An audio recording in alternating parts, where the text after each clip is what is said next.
Since mentioned were sampling plans, there is a statistical tool that discriminates those.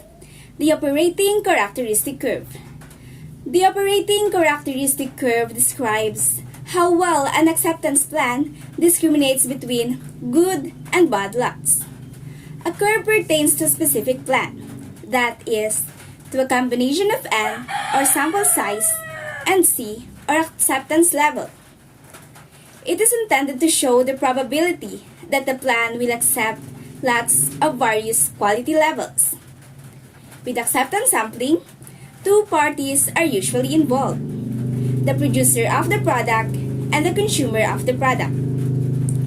In specifying a sampling plan, each party wants to avoid costly mistakes in accepting or rejecting a lot. The producer usually has the responsibility of replacing all defects in the rejected lot or of paying for a new lot to be shipped to the customer. The producer, therefore, wants to avoid the mistake of having a good lot rejected or the producer's risk. On the other hand, the customer or the consumer wants to avoid the mistake of accepting a bad lot, because defects found in a lot that has already been accepted are usually the responsibility of the customer or the consumer's risk.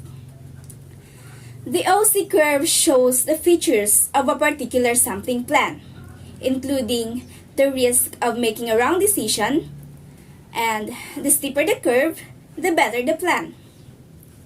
As you can see, x-axis shows the percentage of items that are defective in a batch, and y-axis shows the probability of accepting a batch with defects. So let us take a look at this example.